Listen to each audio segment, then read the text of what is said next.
ಅಚ್ಚರಿಯ ಬೆಳವಣಿಗೆ ಅನ್ಸುತ್ತಾ ಅಥವಾ ನಿಮ್ಗೆ ಮಾಹಿತಿ ಇತ್ತ? ನನ್ನ ಹತ್ರ ಜಗದೀಶ್ ಶೆಟ್ಟರ್ ಅವರು ಈ ತರ ಬಂದು ರಿಕ್ವೆಸ್ಟ್ ಮಾಡ್ತಾ ಇದ್ದಾರೆ. ಪಾರ್ಲಿಮೆಂಟ್ ಅಸೆಂಬ್ಲಿ ಇಂದ ಕಳಿಸ್ತಾ ಇದ್ದಾರೆ ಅಂತ ನನಗೆ ಹೇಳಿದ್ರು. ನಾನು ನಿನ್ನೆ ಬೆಳಗ್ಗೆ ಕೂಡ ಅವ್ರ ಮಾತಾಡಿದ್ದೆ. ನಾನಂತ ಕೆಲಸ ಮಾಡುದಿಲ್ಲ, ನಾನು ಹೋಗುದಿಲ್ಲ. ರಾಜಕಾರಣಕ್ಕೆ ನನಗೆ ಕಾಂಗ್ರೆಸ್ ಪಕ್ಷ ಜೀವ ಕೊಟ್ಟಿದೆ, ಮರುಜೀವ ಕೊಟ್ಟಿದೆ. ನಾನು ಆ ಕೆಲಸ ಮಾಡುದಿಲ್ಲ ಅಂತ ಹೇಳಿದ್ದೆ. ಅದನ್ನೇ ನಾನು ನಮ್ದಲ್ಲಿಟ್ಕೊಂಡು ನಿನ್ನೆ ಮೈಸೂರಿನಲ್ಲೂ ಕೂಡ ನಾನು ಈ ವಿಚಾರನ ಪ್ರಸ್ತಾವನೆ ಮಾಡಿದೆ. ಈಗ ಈ ವಿಚಾರ ಅವರು ಕಾಂಗ್ರೆಸ್ ಕಚೇರಿ ಇದ್ದಾರೆ, ಎಲ್ಲ ಮಾತುಕತೆ ಆಯಿತು, ಬಿಜೆಪಿ ಇದ್ದಾರೆ ಅಂತ ಹೇಳಿ ಅವರು ನನಗೆ ಕೆಲವು ಮಾಧ್ಯಮ ನಿಮ್ಮೆಲ್ಲ ಸ್ನೇಹಿತರು ನನಗೆ ತಿಳಿಸಿದ್ದಾರೆ.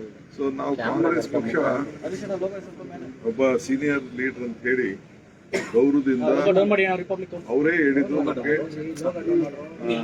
ಆ ಪಕ್ಷ ಒಳ್ಳೇದಲ್ಲ. ಮೊನ್ನೆ ಕೂಡ ಅನೇಕ ಸ್ಟೇಟ್ಮೆಂಟ್ಗಳನ್ನು ಅವರು ಕೂಡ ಕೊಟ್ಟಿದ್ದಾರೆ.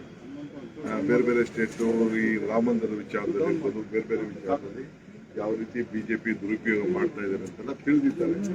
ಸೊ ಅವರು ಅಷ್ಟು ಸೀನಿಯರ್ ಲೀಡರ್ ಬಗ್ಗೆ ನಾವು ಕಾಂಗ್ರೆಸ್ ಪಕ್ಷ ವಿಶ್ವಾಸವನ್ನು ವ್ಯಕ್ತಪಡಿಸ್ತೇವೆ. ಈಗ ವಿಶ್ವಾಸಕ್ಕೆ ಧಕ್ಕೆ ಆಗ್ತಾ ಇದೆ ಅಂತೇಳಿ ನೀವೇ ತೋರಿಸ್ತಾ ಇದ್ದೀರಿ.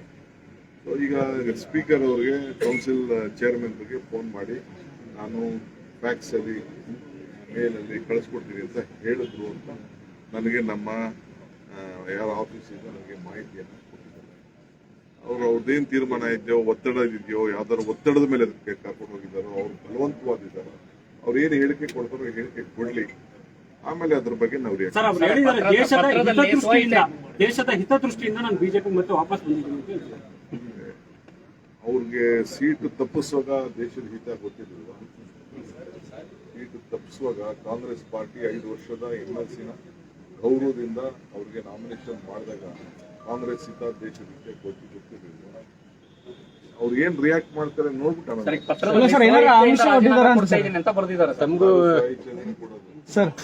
ಬಲವಂತವಾಗಿ ನೀವು ಹೇಳಿದ್ರಿ ನನಗೆ ಯಾವ್ದು ಚಾಕ್ಲೇಟ್ ಸಿಕ್ತು ಅಂತ ಸರ್, ಏನಾದ್ರು ಆಮಿಷ ಒಡ್ಡಿದಾರ ಅಂತ ಸಂದರ್ಭದಲ್ಲಿ ಕೊಟ್ಟಂತ ಭರವಸೆಯನ್ನು ಹೇಳಿ ಸರ್. ಅವ್ರು ಹೇಳ್ಬೇಕಲ್ಲ, ಅವರು ಹೇಳ್ಬೇಕು ಏನ್ ಆಮಿಷ ಕೊಟ್ಟಿದಾರ, ಏನ್ ಕೊಟ್ಟಿದಾರ ಅಂತ ಹೇಳ್ಬೇಕು. ನಾವೇನು ಅವ್ರಿಗೆ ಬಹಳ ಗೌರವದಿಂದ ಕಾಂಗ್ರೆಸ್ ಪಕ್ಷ ಅವ್ರನ್ನ ನಡೆಸ್ಕೊಂಡಿದೆ, ಇಷ್ಟು ಮಾತ್ರ ಎಲ್ಲರಿಗೂ ನನಗೂ ಒಂದು ಆತ್ಮಸಾಕ್ಷಿ ಇರ್ತದೆ. ಅವರು ಜಗದೀಶ್ ಶೆಟ್ಟರ್ ಯಾಕಂದ್ರೆ ಕಾಂಗ್ರೆಸ್ ಅವಮಾನ ಆಗಿದೆ ಅಂತ ಅನ್ನುವಂತ ಮಾತನ್ನ ಪದೇ ಪದೇ ಅವ್ರು ಹೇಳ್ತಾ ಇದ್ರು.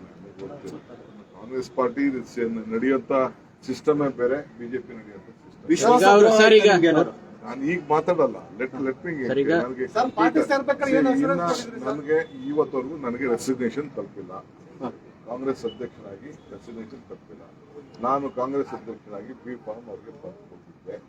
ನನಗೆ ಈ ಗಳಿಕೆ ನಾನು ಕಾಂಗ್ರೆಸ್ ಕಚೇರಿಯಲ್ಲೇ ನನಗೆ ರೆಸಿಗ್ನೇಷನ್ ಇನ್ನ ತಲುಪಿಲ್ಲ. ಇಮೇಲ್ ಅಲ್ಲಿ ಕಳಿಸಿದೀವಿ ಅಂತ ಹೇಳಿ ನನಗಿನ್ನ ಬಂದಿಲ್ಲ. ಸಂಘ ಪರಿವಾರ ನಾಯಕರು ನಿಮ್ಮ ಪ್ರಕಾರ ಅವರು ನಿಯಮ ಬಾಹಿರವಾಗಿ ಪಕ್ಷ ಸೇರ್ಪಡೆ ಆಗಿದ್ದಾರೆ. ಹಾಗಾದ್ರೆ ಈಗ ಬೇಡ, ಈಗ ನಾನು ಈಗ ಯಾಕೆ ಮಾತಾಡಿ, ನಾನು ಆಮೇಲೆ ಮಾತಾಡ್ತೀನಿ. ಸರ್, ಈಗ ಅವರು ಸಂಘ ಪರಿವಾರದ ನಾಯಕರು ಸರ್, ವಿಶ್ವಾಸಕ್ಕೆ ಅರ್ಹರಲ್ಲ ಅಂತ ಸಂಘ ಪರಿವಾರದಿಂದ ಬಂದಂತವ್ರು ಯಾಕೆ ನೀವು ಎಲ್ಲರ ಮೇಲೂ ನೀವು ಈ ತರ ಮಾತಾಡ್ತೀರಾ? ಈ ಸಂಘ ಅವ್ರ ಡ್ಯೂಟಿ, ಸಂಘದವ್ರು ಅವ್ರ ಸಂಘದವ್ರು ಕೆಲಸ ಮಾಡ್ತಾರೆ. ನಾವು ರಾಜಕಾರಣಿಗಳು, ನಾವು ರಾಜಕಾರಣಕ್ಕೆ ಕೆಲಸ ಮಾಡಬೇಕು. ನಾನು ಸಂಘಕ್ಕೂ ಅದಕ್ಕೂ ಏನು ಹೋಲಿಕೆ ಮಾಡಿರ್ತೀನಿ? ಸಂಘ ಪರಿವಾರ ಅವರಾಗಿದ್ರೆ ಯಾರು ಬಿಟ್ಬಿಟ್ಟು ಸಂಘ ಬಿಟ್ಬಿಟ್ಟು ಕಾಂಗ್ರೆಸ್ ಸೇರ್ಕೊತಿದ್ರ? ಇದು ಪಾಲಿಟಿಷಿಯನ್. ನಾನು ಯಾಕೆ ಬೇರೆ ಸಂಘ ಹಿಂಗೆ ಅಂತ ನಾನು ಯಾಕೆ ಮಾತಾಡ್ತೀನಿ? ಸೌದಿ ಅವ್ರ ಜೊತೆಗೆ ಬಂದವರು ಯಾರು ಬಿಟ್ಟು ಹೋಗಲ್ಲ. ಜಗದೀಶ್ ಶೆಟ್ಟರ್ ಏನು ಹೋಗಿದಾರೋ ಅದು ಬೇರೆ ವಿಚಾರ. ಬೇರೆಯವರು ಜನ ಅವ್ರನ್ನ 35,000 ವೋಟಲ್ಲಿ ತಿರಸ್ಕರಿಸಿದ್ರು ಕೂಡ ನಾವು ಕಾಂಗ್ರೆಸ್ ಪಕ್ಷ ಬಹಳ ಗೌರವದಿಂದ ಅವ್ರನ್ನ ನಡೆಸ್ಕೊಂಡಿದ್ದೀವಿ. ಮಿಕ್ಕಿದ್ದು ಆತ್ಮಸಾಕ್ಷಿ ಮತ್ತು ಸೌದಿ ಅವರು ಸಚಿವ ಸ್ಥಾನದ ಆಕಾಂಕ್ಷೆ ಇದ್ದಾರೆ.